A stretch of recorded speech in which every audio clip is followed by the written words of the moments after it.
Assalamualaikum warahmatullahi wabarakatuh. Selamat datang di pembelajaran kimia berbasis TIK. Kami, kelompok 4, akan membantu kalian dalam mempelajari kimia dengan mudah dan membawa Anda ke dunia mikroskopik. Pada video kali ini, kita akan membahas mengenai larutan penyangga. Video ini dibuat untuk memudahkan kalian dalam memahami larutan penyangga. Tujuan pembelajaran kali ini sesuai dengan KD nomor 3.1 yaitu sebagai berikut. Mari kita mulai. Pernahkah kalian memakan pempek? Apa yang terjadi setelah kalian makan pempek? Iya, benar. Sesaat kemudian perut kalian akan merasakan perih. Mengapa hal itu dapat terjadi? Karena adanya asam asetat dalam cuka. Nah, rasa sakit ini terjadi karena adanya ketidakstabilan pH dalam tubuh kita.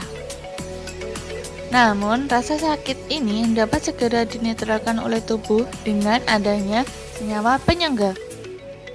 Senyawa penyangga ini berfungsi menyangga pH supaya tidak berubah meskipun ditambah sedikit asam, basa, maupun pengenceran.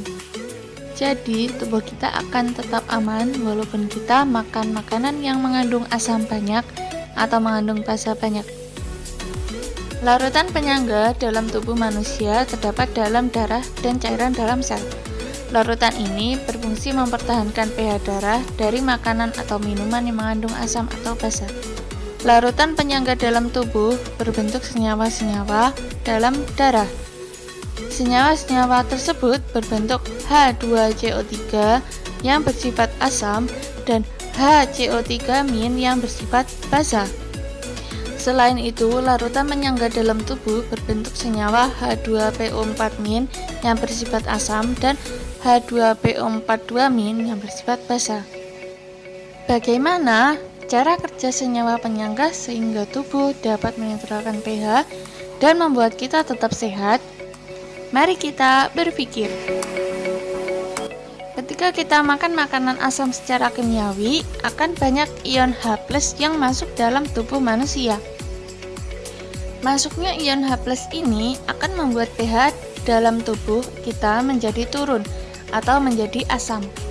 Ion H+ yang masuk dalam tubuh secara langsung akan ditangkap oleh senyawa HCO3- yang terdapat dalam tubuh.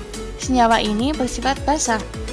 Reaksi tersebut akan menghasilkan senyawa H2CO3 yang bersifat asam, sehingga pH tubuh kita kembali normal.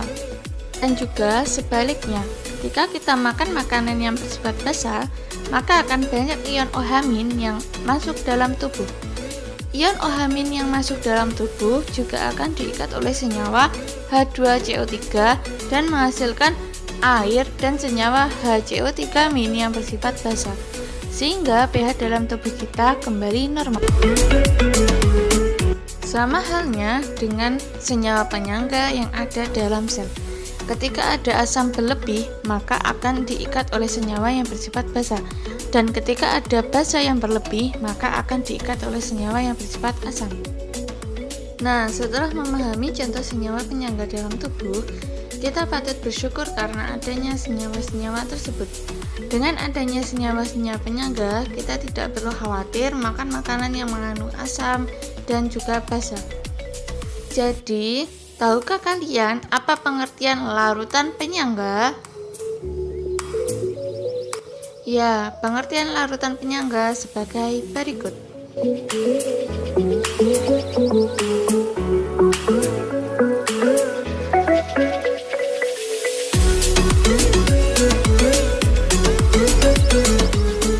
Dalam kehidupan sehari-hari, larutan penyangga dapat kita temukan dalam beberapa jenis.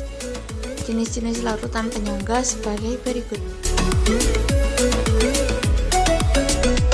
Agar kalian lebih paham mengenai larutan penyangga, mari kita perhatikan ilustrasi submikroskopi berikut. Dalam ilustrasi ini, terdapat gambar-gambar larutan penyangga asam dengan sedikit penambahan basa. Perhatikan ilustrasi berikut. Apa yang terjadi pada larutan penyangga asam yang ditambahkan basa?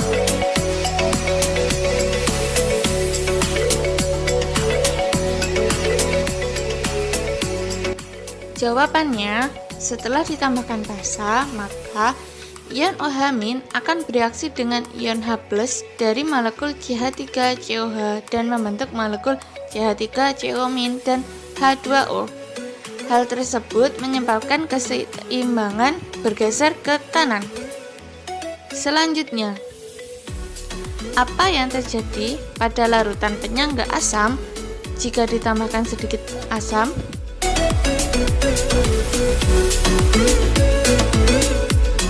Jawabannya, setelah ditambahkan sedikit asam, maka ion H+ akan bereaksi dengan CH3COO- membentuk molekul CH3COOH. Hal tersebut menyebabkan kesetimbangan bergeser ke kiri. Berikut rumus perhitungan pH larutan penyangga asam.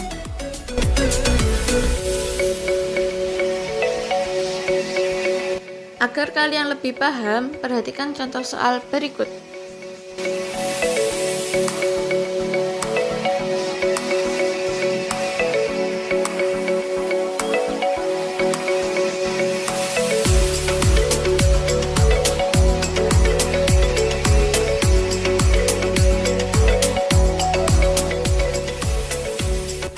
Selanjutnya, kami akan menyajikan submikroskopik larutan penyangga basa.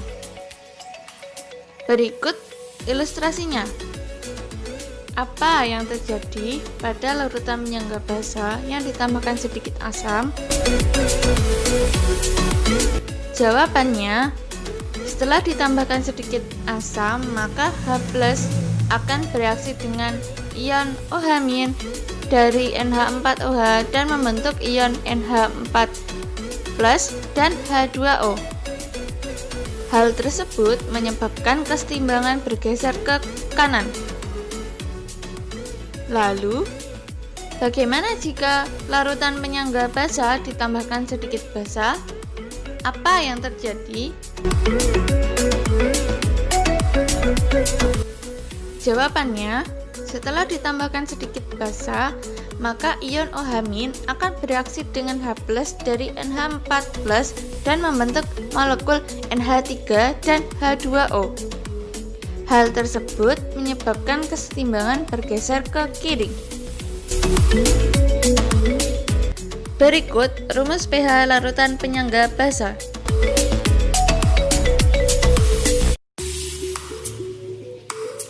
Agar kalian lebih paham, perhatikan contoh soal berikut.